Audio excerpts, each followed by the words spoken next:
Okay, so magandang umaga, magandang tanghali, magandang hapon, magandang gabi sa inyo pong lahat. It's me again, Angel Whisper 11, ang inyo pong lingkod na magbibigay po ng mensahe sa inyo mula po kay God, sa mga Ascended Masters, Spirit Guides, Holy Spirit, Angels, Archangels, Universe, Spirit Guides, Ancestors, Elementals, and sa mga Animal Spirits.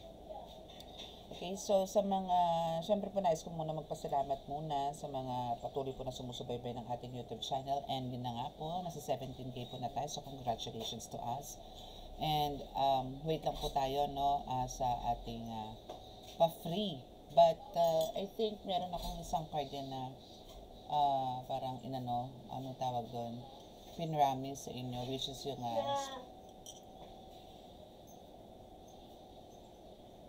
spiritual gifts, divine spiritual gifts no, na meron ka. Pero bago ko po yan ipakita po sa inyo is gagamitin muna natin yan sa reading. Yung ganito po yan. So magbibigay po ako nito sa inyo. Okay? Yan. Okay, so let's see. And again, pasensya na po kayo kung medyo malag po no, yung cam.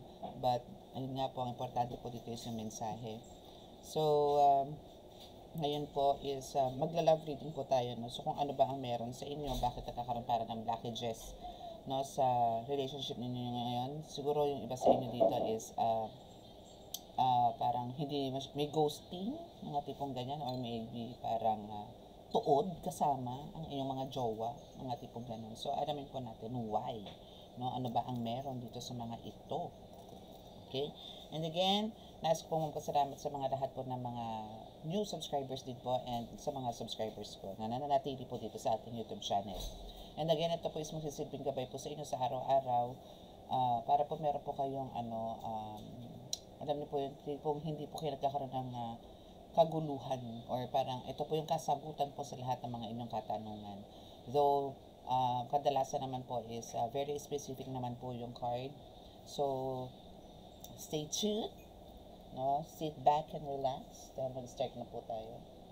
Okay? So sa mga makaka-resonate po at di po nakaka-subscribe, please click the subscribe button, paki-like and share, and click the notification bell para po updated kayo lagi sa ating reading. And also sa healing session. So medyo sinet up ko po ng pagganito ang card para po mamaya sa healing is at least kahit paano po is makapag-heal ulit ako after the reading. Okay, and bala ko pong mag-live ng healing ulit. So, nga lang po medyo pagpasensyahan nyo po. So, sa gabi ulit no, yung healing, kasi doon po medyo tahimik. No, sa ganitong oras po kasi maingay po eh. Okay, so maraming salamat. Okay, so let's start.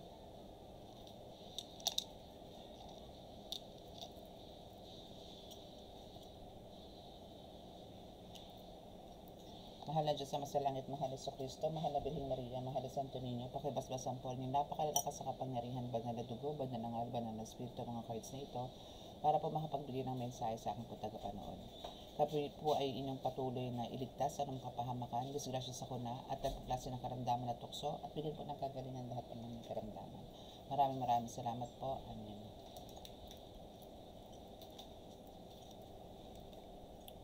Okay, so let's start. Sarap to. Tignan mo na to. Sarap to. Right? Okay, so let's start.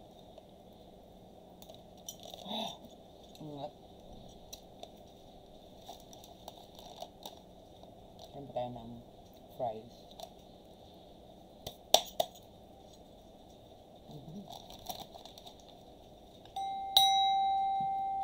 Okay, so let's start. Ano ba ang meron? So, meron po tayong tatlong decks here na naka-prepare. So, dito muna tayo. So, dito muna tayo siguro sa blockages, no? Sa tarot. I mean, sa oracle card. Pagdamin po natin kung ano po yung mga blockages ninyo. No? Sa relationship na meron po kayo ngayon. Ito is pwede po sa mag-asawa, sa mag-jowa, sa magka-live-in. Basta po as a couple. Okay? Long distance man or magkasama.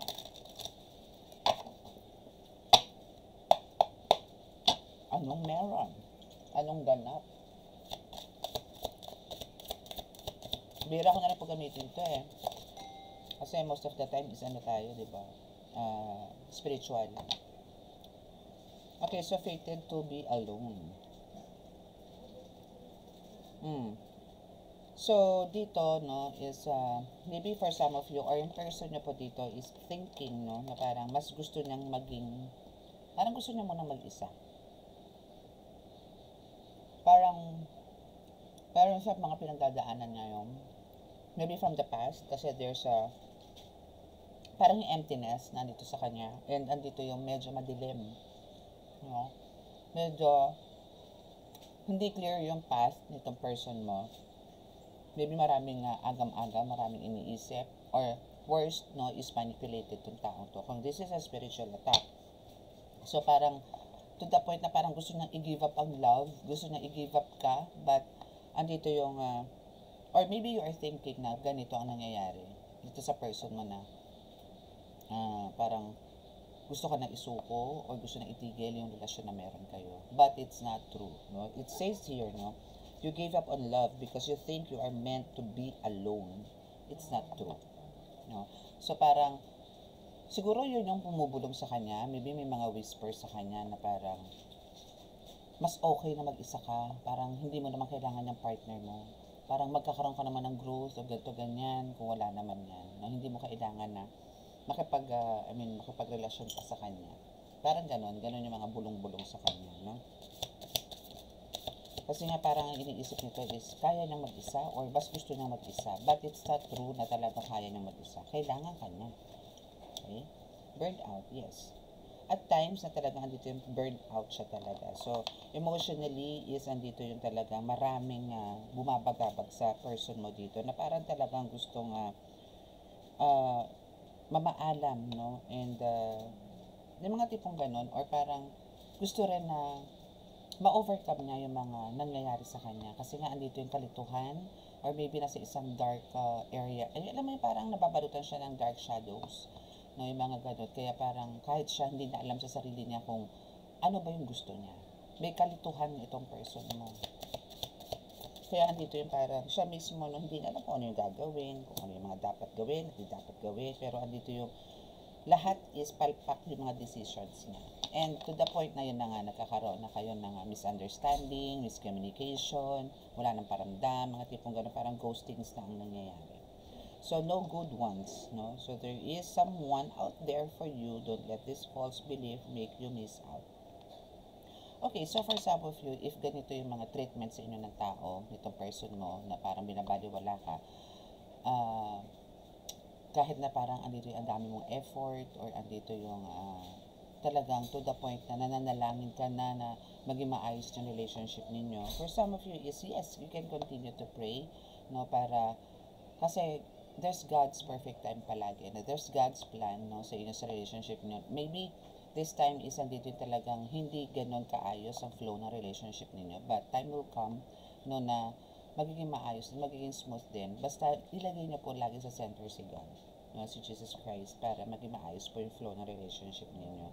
So dito kasi is parang tingin mo or tingin niya sa sarili niya, no, na parang lahat iisa, or parang ayaw niya lang maulit yung mga dating napagdaanan niya. Maybe meron tong trauma sa past relationship niya na ayaw niyang maulit sa'yo, na baka ganun din ang gawin mo sa kanya. So, andito yung thinking na ganun, no?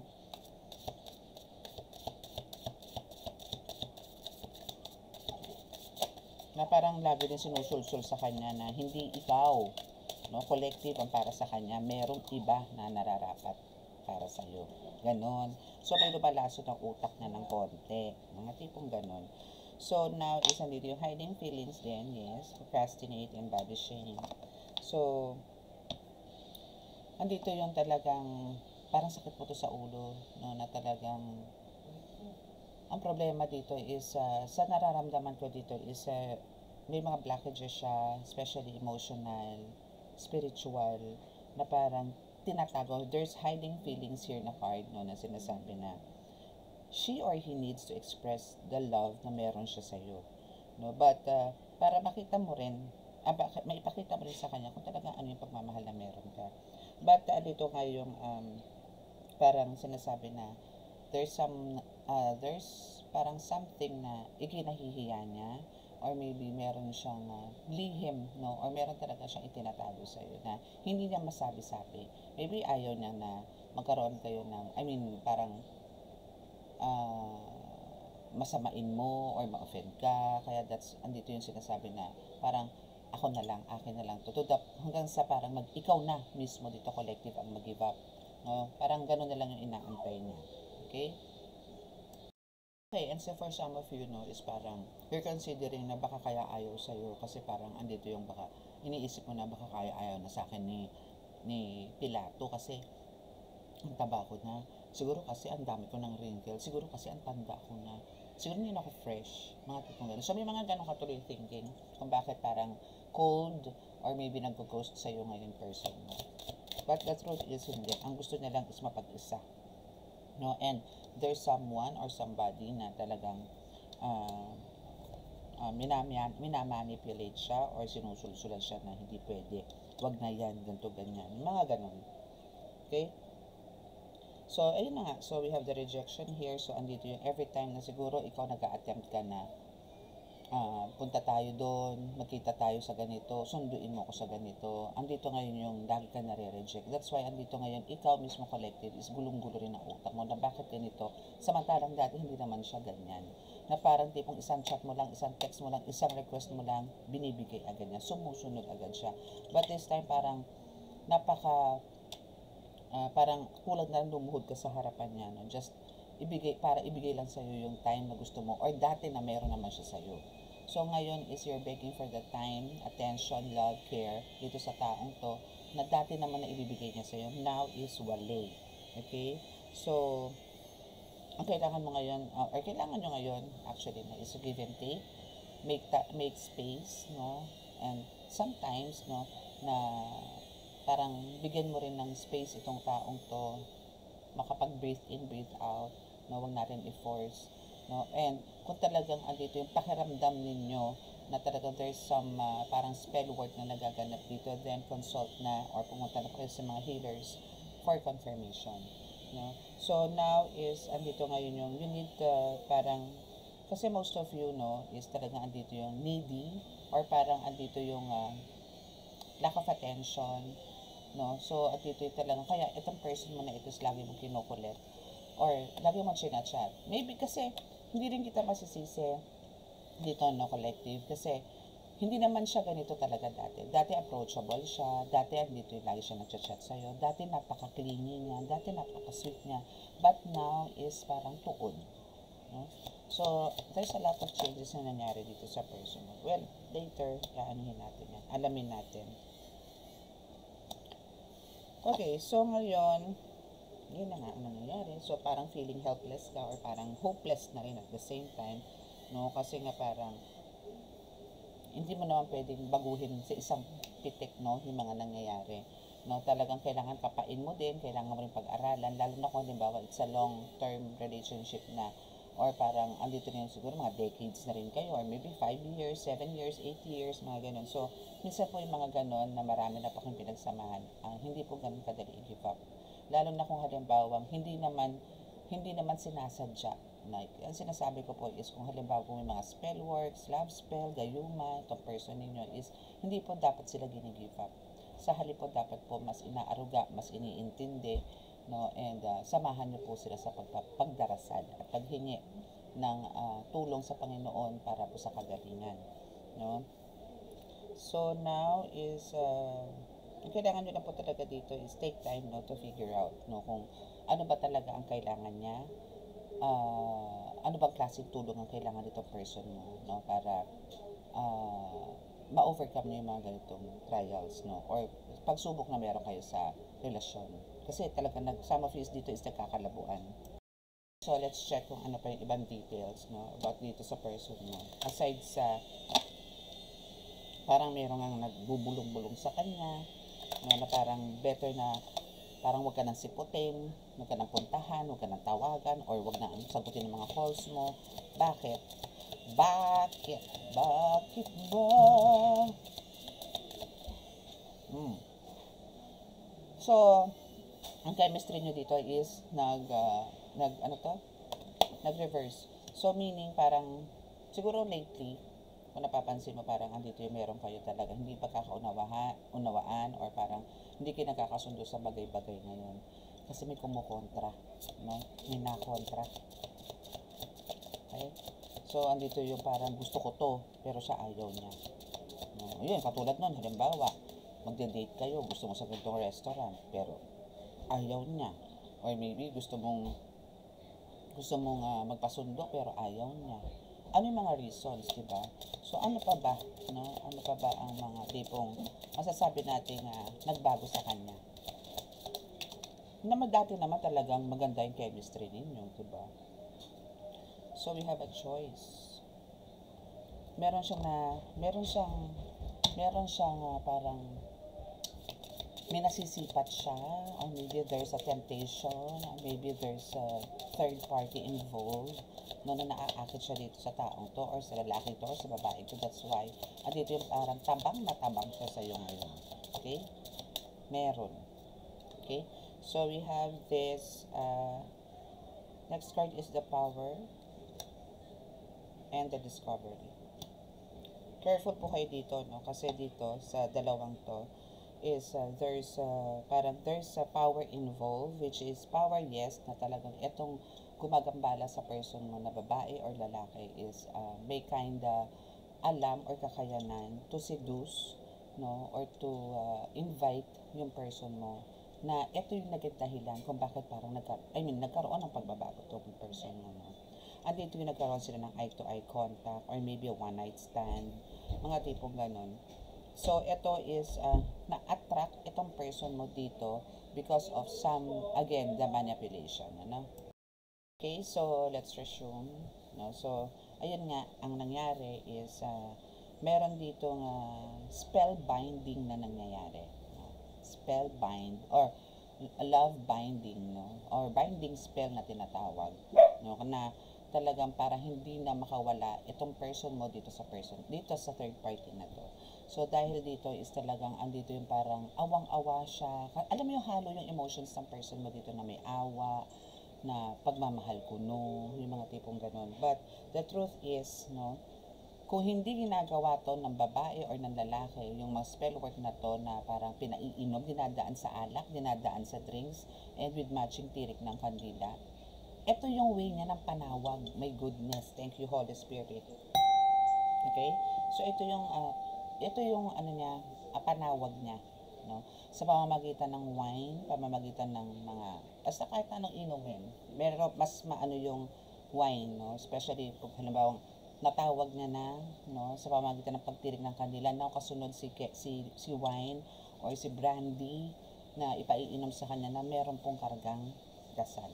So, dahil po dyan sa result na yan is nagiging mas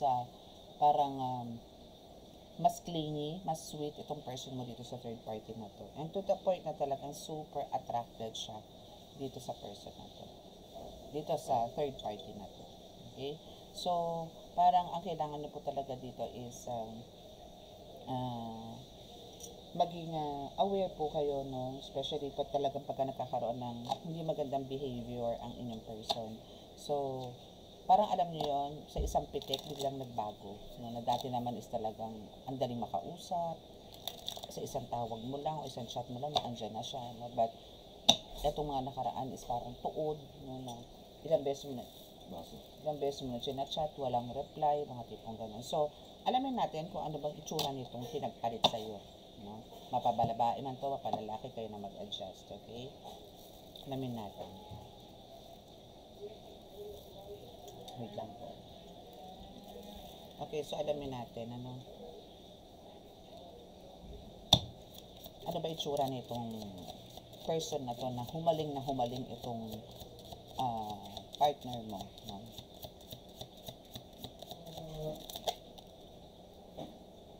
Oh, dark skin. Majitim siya. So, ano to ha, as in, maitim, dark skin, or maybe brown skin, kung ganun. Sharp face in reverse. So, meaning, ito is medyo bilugan. Mapisngi, mga tipong ganon. Or chubby, possible na ganon. Woman in reverse. So, pag woman in reverse, syempre lalaki, no? Or maybe transgender, mga tipong ganun, no? Ang parang loko dito or gumawa ng spell work dito sa person mo, no? What else? What lang tayo siguro ng 6 cards, no? Para maging specific, no? Kung ano talaga yung itsura nito nga gumagambala or nagiging dahilan, no, ng pagkalamig, no? O parang hindi ka na iniintindi ng person mo. Tingnan natin. Siguro hindi na alam transgender yung humaharap sa kanya. Hindi niya alam operada pala. So, younger than you in reverse, so ibig sabihin matanda to sa'yo. No? Matanda siya sa'yo. And 1, 2, 3, 4, 5, 6. Okay, so dalawa na to. Vibrant apparel. So, mahilig tong parang mahilig tong magsuot ng mga tipong pansinin or mga corporate na damit. Mga tipong kagalang-galangan, mga ganun, kagiting-gitingan. Mga tipong ganun. So, ito yung mahilig siya magsuot ng mga ganyan. Kung sa lalaki ito is mahilig ito mag-coat and tie. And kung sa babae naman is parang tipong laging naka-formal, no? Ano bang tawag dun sa damit na yun? Style. Parang alam mo yung mga naka-blazer, mga ganun, naka-polo, mga ganyan. Parang, yun nga, corporate attire. Yung kagalang-galang or decent, no? Kung manamit. Ganun siya. And etong taong to, or etong person na ito is, maybe may color ang hair niya, tipong ash gray, or white ang hair, no? Parang yun, no? Parang kakaiba yun, na kasi dark skin siya eh. Diba? Dark skin tapos white gray hair. So, ganun. Maybe nagpakulay ng hair, nagpa-hair dye ba? Yan nga natin, kung nagpa-hair dye ito. No? Sana bumaba. No? Kung talagang ito yung nagpa-hair dye o talagang yun siya. Yun nga. Nagpa-hair dye siya. Fan colored hair. So, mahilig siyang magkulay ng buhok. No? So, ito is hindi niya permanent na color tong white gray hair. Okay? Hindi. Kasi siya, mahilig siya magpalit, no, ng kulay ng buhok. And meron din siyang tattoo sa arms, sa likod. And muscular in reverse. So, malamang ito is medyo petite or tama lang. Hindi mataba, hindi malaki, hindi mataba or hindi payat. Okay? And also, ito is may brown eyes. Okay, so that's your reading for today. And I hope, no, so for clarification or sa gusto pong magpa-reading, please click this, andyan lang po sa description box ang aking contact details, and please click the subscribe button pagka hindi mo pa kayo nakakapag-subscribe, and clear the notification bell para po update kayo lagi sa ating readings. Okay, so maraming salamat po. God bless us all, and love, peace, and hope. Bye!